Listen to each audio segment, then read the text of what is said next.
Hi everyone, Neama Rahmani, former federal prosecutor, legal analyst. I'm here to break down the Menendez Brothers case. The case has gotten a lot of attention recently because of the Netflix series Monsters. So let's break down how we got here and where things stand for Erik and Lyle. Going back to the late 1980s, the case got a lot of attention when the two shot and killed their parents in the back of the head as they were watching TV. The case was originally covered by Court TV, which I do a lot of legal analysis for now, and it was broadcast. Originally, the two brothers were tried separately, and the defense at the time was that the brothers were sexually abused by their father, Jose, and their mother, Kitty, allowed it, trying to set up a self-defense argument. Now I'm going to spend a lot of time talking about the legal intricacies of self-defense, both perfect and imperfect, because it has a lot to do with where the case stands today. Under California law and most states, if you are at imminent risk of death or serious bodily injury, you have the right to use deadly force. That means you can kill someone, and it's a defense, it's a privilege, which means that you can't be found guilty or even prosecuted. The defense has to be reasonable. Some states, like California, allow for imperfect self-defense. Imperfect self-defense means that you genuinely but unreasonably believe that you're at risk of death or serious bodily injury. That reduces murder to manslaughter. It's not a perfect defense, but it does bring down the sentence significantly. It reduces the 25 to life down to usually about a 10-year maximum sentence. Originally, both brothers were tried separately, and the defense was allowed to present evidence of the sexual abuse. Both original trials ended in deadlock juries, mistrials. The second time around, the judge allowed the brothers to be prosecuted together. There were no cameras in the courtroom, and he severely limited the evidence of sex abuse.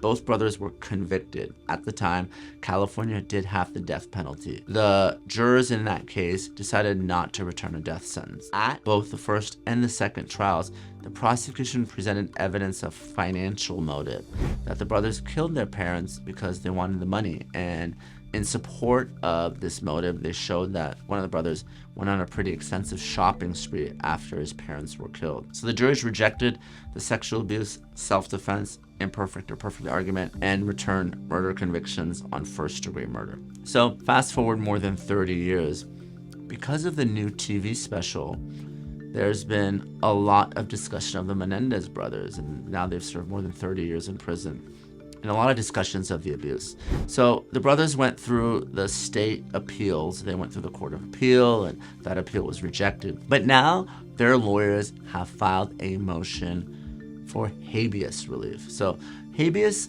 relief is a little bit different than an actual appeal. Instead of appealing directly, you're attacking the constitutionality of the conviction, saying that it violated your constitutional rights. The brothers' lawyers have raised two arguments. One, that there's evidence that Jose, their father, sexually abused a member of the boy band Menudo, and this victim has come forward and said that he was also abused by Jose Menendez. They've also submitted a letter from one of the brothers to their cousin describing the abuse, and this was obviously before the murders, and they're saying that this newly discovered evidence really shows that the brothers were indeed abused by their father, and they genuinely believe that they were at risk of death or serious bodily injury, even if it was unreasonable.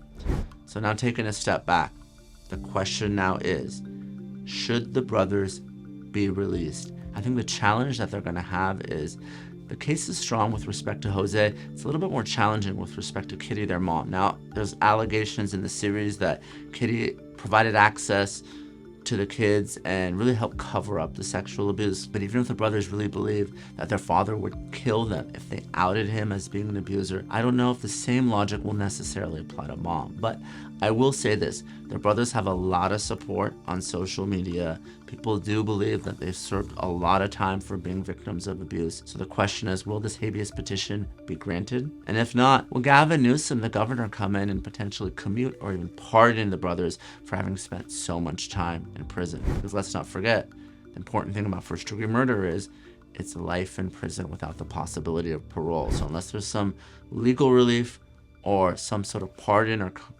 the sentence being commuted, they really don't have many other options here.